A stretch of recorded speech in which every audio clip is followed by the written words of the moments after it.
नमस्कार मित्रांनो, welcome to MPSC foundation academy. आज आपण एमपीएससी मेन्स प्रिपरेशन करणार आहोत. आपण आज इयत्ता 5वीचा इतिहास हा जो विषय आहे त्या विषयाचा पहिला लेसन धडा क्रमांक 1 इतिहास म्हणजे काय ते बघणार आहोत.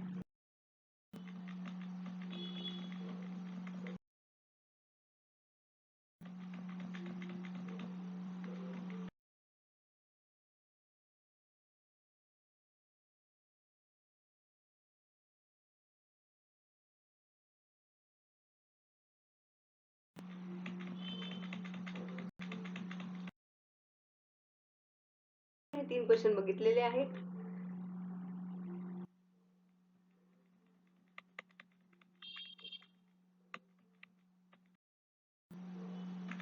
पाचवा आहे संस्कृतीचा विकास. त्यामध्ये उत्सव, भाषा, कला, नृत्य, संगीत, सामाजिक प्रथा हा प्रवास इतिहासाचा मूलाधार आहे. मानवजातीने केलेला बदल म्हणजेच इतिहास. याचे शॉर्ट मध्ये रिव्हिजन आपण बघणार आहोत. तर इतिहास हा भूतकाळ, बदल व पुरावे यामुळे बनलेला असतो. पुरावे हे पुरातत्व, लिखित व दृश्य अशा 3 प्रकारचे असतात. तर बदल हे अन्न, निवारा, साधने, रीती या गोष्टींमध्ये घडून आलेले असतात.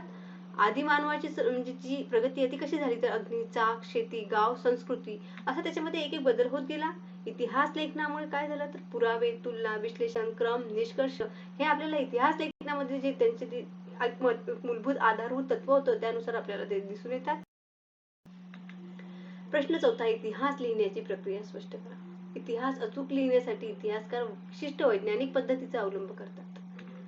त्यामध्ये इतिहास लेखन प्रक्रिया कशी झाली ते आपण बघणार आहोत. तर पुरावे गोळा करणे, त्यानंतर अवशेष भांडी. पुरावे गोळा करण्यामध्ये अवशेष, भांडी, शिलालेख, दस्तावेज, त्या काळातील माहिती जमवणे ह्या सर्व गोष्टी घडून येतात. नंतर आहे सेकंड नंबर तुलना करणे.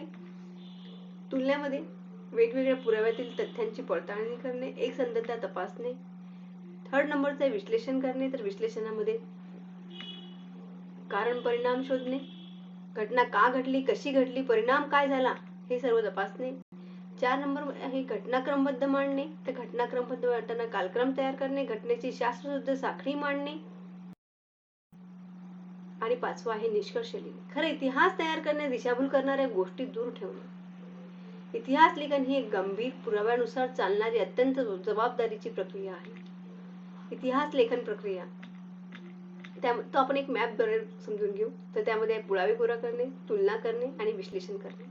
पुरावे गोळा करण्यामध्ये आणि 4 नंबर आहे घटनाक्रम लावणे, 5 निष्कर्ष काढणे आणि 6वा आहे इतिहास तयार करणे. इतिहासाचा अभ्यास विद्यार्थ्यांना कसा उपयोगी ठरतो? 5 नंबरचा क्वेश्चन आहे. त्याचं उत्तर आहे इतिहास हा फक्त परीक्षेचा विषय नसून विद्यार्थ्यांच्या विकासासाठी महत्त्वाचा आहे. त्याचे फायदे काय आहे, तो आपल्याला कसा उपयोगी ठरतो? त्याचे फायदे: सामाजिक जागरूकता वाढते, त्यामध्ये समाजातील बदल, संघर्ष, परंपरा समजतात. सेकंड नंबर आहे तार्किक विचार विकसित होतो, घटना परिणामांचा विचार करताना विश्लेषणाची सवय लागते. थर्ड नंबर आहे संस्कृती समजते, सण, परंपरा, रूढी यांचे मूळ कळते. फोर्थ नंबर आहे राष्ट्रभावना वाढते, त्यामध्ये स्वातंत्र्य लढा, नेते, त्याग यांची प्रेरणा मिळते. फिफ्थ नंबर आहे निर्णय क्षमता वाढते, त्यामध्ये भूतकाळातील चुका व यशातून शिकता येते. 6 नंबरचा आहे प्रशासनिक दृष्टी मजबूत होते. एमपीएससी यूपीएससी सारख्या ज्या ह्या आता आपण एक्झाम्स बघत आहोत त्यासारख्या सर्व परीक्षांमध्ये इतिहास हा महत्त्वाचा ठरतो किंवा महत्त्वाचा आहे. आता आपण एमपीएससीचे पीआयक्यूज बघणार आहोत. त्यामध्ये सबऑर्डिनेट सर्व्हिसेस, ग्रुप बी, सी, स्टेट सर्व्हिसेस हे जे पेपर्स आहेत त्या पेपर्सवर आधारित कुठले कुठले क्वेश्चन आतापर्यंत विचारले गेलेले आहेत किंवा विचारले जाऊ शकतात ते आता आपण बघणार आहोत. खालीलपैकी कोणते प्राथमिक स्त्रोत आहेत? त्यामध्ये इतिहासाची पाठ्यपुस्तके, शिलालेख, संशोधन निबंध आणि लेख. यामध्ये याचं उत्तर आहे ऑप्शन बी, शिलालेख. सेकंड नंबरचा क्वेश्चन आहे पुरातत्व शास्त्र मुख्यतः कोणाचा अभ्यास करते?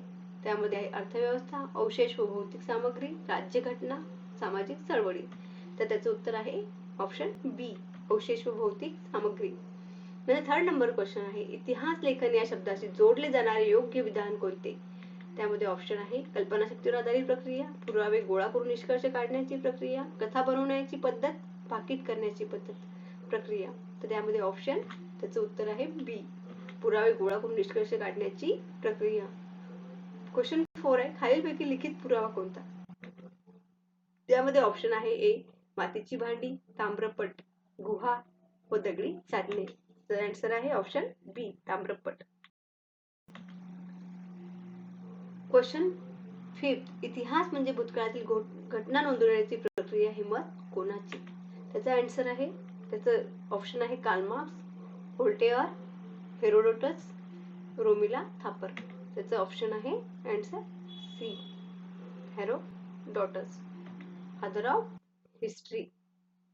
Question number 6. इतिहासकारांचा काम करण्याची पहिली पायरी कोणती? ऑप्शन निष्कर्ष लिहिणे, पुरावे गोळा करणे, कालक्रम मांडणे आणि अहवाल छापणे. त्यातला आन्सर नंबर बी पुरावे गोळा करणे. क्वेश्चन 7. खालीलपैकी कोणते दुय्यम स्रोत आहेत? त्यामध्ये ऑप्शन ताम्रपट, नाणी, इतिहासाचे पुस्तक आणि शिलालेख. त्यातला आन्सर आहे ऑप्शन सी इतिहासाचे पुस्तक. नंतर क्वेश्चन नंबर 8. अग्नीचा शोध मानवाच्या विकासातील कोणत्या कालखंडाशी संबंधित आहे? त्याचा ऑप्शन आहे ए मध्यपाषाण, बी नवपाषाण, सी पूर्वपाषाण आणि डी धातुकाल. त्याचा आन्सर आहे ऑप्शन सी पूर्वपाषाण. 9 नंबरचा क्वेश्चन आहे पुरातत्वीय उत्खनन कोणत्या अभ्यासाशी संबंधित आहे? त्याचा ऑप्शन ए आहे प्रशासन, बी आहे प्राचीन वस्तू अवशेष हाडे, ऑप्शन सी आहे अर्थशास्त्र, ऑप्शन डी आहे भौगोलिक नकाशे. त्याचा आन्सर आहे ऑप्शन बी प्राचीन वस्तू अवशेष हाडे. Question number 10. इतिहासाचे उद्दिष्ट काय? हा एमपीएससीमधील सामान्य प्रश्न आहे की इतिहास आहे त्याचं उद्दिष्ट काय? तर त्यामध्ये आपल्याला ऑप्शन आहेत ए भूतकाळ व वर्तमान काळाचा संबंध शोधणे, बी फक्त तारखा पाठ करणे, सी मनोरंजन, डी राजकीय प्रचार. त्याचा आन्सर आहे ऑप्शन नंबर ए भूतकाळाचा संबंध शोधणे. क्वेश्चन 11. खालीलपैकी ऐतिहासिक पुरावा नाही कोणता नाही आहे? त्यामध्ये आपल्याला ऑप्शन दिलेले आहेत ए किल्ले, बी मंदिरे, सी सेल्फी फोटो, डी शिलालेख. त्यामध्ये ऑप्शन सी नक्कीच सेल्फी फोटो. 12 नंबरचा क्वेश्चन संशोधन निबंध, इतिहास पुस्तके, चरित्रे यांना काय म्हणतात? ऑप्शन आहे प्राथमिक स्रोत, पुरातत्वीय स्रोत, दुय्यम स्रोत, डी ताम्रपट. तर काय आहे ऑप्शन नंबर 3 दुय्यम स्रोत. Question number 13. कालक्रम म्हणजे काय? तर कालक्रम म्हणजे ऑप्शन ए घटना शोधणे, बी घटनाक्रम लावणे, सी नकाशे बनवणे, डी युद्धाचा अभ्यास. तर याचा आन्सर काय ऑप्शन नंबर बी घटनाक्रमाने लावणे. 14 नंबरचा क्वेश्चन काय आहे इतिहासाचा अभ्यास का करावा? तर भूतकाळ वर्तमान आणि भविष्य समजण्यासाठी, केवळ परीक्षा पास होण्यासाठी, मनोरंजनासाठी की बाकीच करण्यासाठी? तर ऑप्शन नंबर ए कशासाठी? भूतकाळ वर्तमान आणि भविष्य समजण्यासाठी. Question number 15. खालीलपैकी कोणते दृश्य किंवा व्हिज्युअल पुरावे आहेत? तर त्याचं ऑप्शन आहे ए ताम्रपट, बी नाणे, सी स्मारके व किल्ले, डी शिलालेख. तर कुठला आहे ऑप्शन नंबर सी स्मारके व किल्ले. लक्षात ठेवा मित्रांनो, इतिहास फक्त भूतकाळ नाही तर भविष्यात योग्य निर्णय घेण्याची ताकद आहे. जे दिवसागणिक शिकत राहतात तेच पुढे जाऊन स्पर्धा परीक्षेत आपले नाव चमकवतात.